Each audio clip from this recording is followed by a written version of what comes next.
Hi friends, welcome to our YouTube channel. పాలను ఆరోగ్యం ఇచ్చే పాలుగా, కమ్మటి టీ కాఫీలుగా, గడ్డ పెరుగుగా, చిక్కటి మజ్జిగగా, మెత్తని వెన్నగా, ఆరోగ్యప్రదాయిని నెయ్యిగా, ఇలా ప్రతిరోజు అనేక రకాలుగా రుచి చూచే మనకు పాలే పన్నీర్ రుచిని కూడా అద్భుతంగా అనేక రుచులను తీసుకొచ్చింది కదండి. అనేకమైన పన్నీర్ రుచుల్లో ఒకటైన పన్నీర్ ఫ్రైడ్ రైస్ చేసేద్దాం రండి.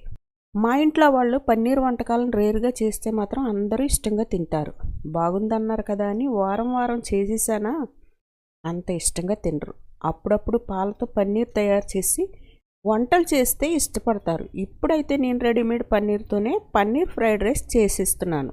1/2 కేజీ రైస్ని 2-3 సార్లు కడిగి ముందుగా నానబెట్టుకోవాలి. ఆ తర్వాత 200 గ్రాముల పన్నీర్ని తీసుకొని క్యూబ్స్గా కట్ చేసుకొని ఒక బౌల్లో వేసుకొని కారం 2 స్పూన్లు, ధనియాల పొడి 2 స్పూన్లు, జీలకర్ర పొడి 1/2 టీ స్పూన్, ఉప్పు రుచికి సరిపడా, గరం మసాలా 1 స్పూన్, అల్లం వెల్లుల్లి పేస్ట్ 1 స్పూన్, కార్న్ఫ్లోర్ 2 స్పూన్లు, బియ్యం పిండి 2 స్పూన్లు అంతా తీసుకొని ఇప్పుడు కొంచెం కొంచెం వాటర్ పోస్తూ ఇలా కలుపుకొని మ్యారినేట్ చేసి అరగంట సేపు పక్కన పెట్టుకోవాలి. అరగంట తర్వాత స్టవ్ వెలిగించి స్టవ్ పై కళాయి పెట్టి 1/2 లీటర్ ఆయిల్ వేసి, ఆయిల్ వేడైన తర్వాత మ్యారినేట్ చేసి పక్కన పెట్టుకున్న పన్నీర్ ముక్కలను ఒక్కొక్కటిగా పక్కన వేసి ఫ్రై చేసుకొని తీసి పక్కన పెట్టుకోవాలి. ప్రాసెస్లోకి వచ్చి రైస్ నానబెట్టుకున్నాం కదండి. ఇప్పుడు రైస్ కుక్ చేయడానికి చాలినంత బౌల్ తీసుకొని దాంట్లోనికి రైస్ కుక్ అవ్వడానికి చాలినంత వాటర్ కూడా తీసుకొని స్టవ్ వెలిగించి స్టవ్ పై బౌల్ పెట్టుకొని వాటర్ని మరిగించుకోవాలి. వాటర్ మసులుతుండగా 1 స్పూన్ ఉప్పు, 1 స్పూన్ ఆయిల్ వేసి ఆ తర్వాత రైస్ వేసి కుక్ చేసుకోవాలి. చిన్న పలుకు గట్టిగా ఉండేట్టుగా అన్నం ఉడకగానే వార్చుకొని పక్కన ఉంచుకోవాలి.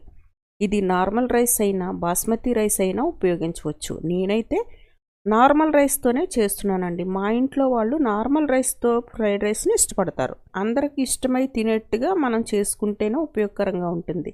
రైస్ కుక్ చేసుకుని రెడీ చేసుకున్నాము, పన్నీర్ ఫ్రై చేసి రెడీ చేసుకున్నాము. ఇప్పుడు ఫ్రైడ్ రైస్ చేసేద్దామండి. స్టవ్ వెలిగించుకొని కాస్త పెద్దగా ఉండే కళాయి తీసుకోవాలి.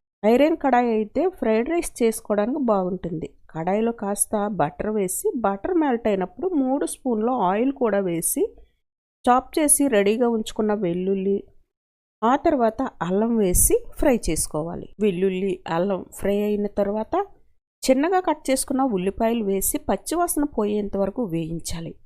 ఉల్లిపాయ వేగిన తర్వాత రెడీ చేసుకున్న వెజిటబుల్ క్యారెట్, కాలీఫ్లవర్, ఉల్లికాడలు, బీన్స్ వంటి వెజిటబుల్స్ను రెడీ చేసుకొని కట్ చేసుకున్నాం కదండి. వాటిని అన్నింటినీ వేసి వేయించాలి. స్టవ్ హై ఫ్లేమ్లో పెట్టి మాత్రమే వీటి ప్రాసెస్ అంతా చెయ్యాలి. వెజిటబుల్స్ అన్నీ చిన్నగా కట్ చేసుకున్నాం కాబట్టి త్వరగా ఫ్రై అయిపోతాయి. ఆ తర్వాత 1/2 స్పూన్ జీలకర్ర పొడి, 1 స్పూన్ ధనియాల పొడి, 1 స్పూన్ గరం మసాలా వేసి బాగా కలుపుకోవాలి. నెక్స్ట్ కుక్ చేసి పెట్టుకున్న రైస్ కొంచెం కొంచెం వేస్తూ బాగా కలుపుకోవాలి. రైస్ వేసి కలిపినప్పుడు మంచి అరోమా వచ్చేంత వరకు కలపాలి. ఇప్పుడు కమ్మటి వాసన వస్తుంది కాబట్టి ఇంకాస్త ఫ్రై చేసినట్లయితే ఇంకా మంచి అరోమా వస్తుంది. ఇప్పుడు సోయా సాస్, వెనిగర్ వేసి కలపాలి. కానీ నేనైతే వీటిని స్కిప్ చేస్తానండి, మీకు కావాలంటే వేసుకోవచ్చు. ఇప్పుడు ముందుగా ఫ్రై చేసి రెడీ చేసుకున్న పన్నీర్ వేసి కలిపిన తర్వాత కట్ చేసి రెడీగా పెట్టుకున్న కొత్తిమీరను గార్నిష్ చేసుకొని వడ్డించుకోవడమేనండి. టేస్టీ పన్నీర్ ఫ్రైడ్ రైస్ అద్భుతంగా ఉందండి. మీరు ఒకసారి ట్రై చేయండి. వెళ్ళే ముందు ఒక లైక్ ఇవ్వండి. కొత్త రెసిపీల కోసం మా ఛానల్ను సబ్స్క్రైబ్ చేయండి. Thanks for watching.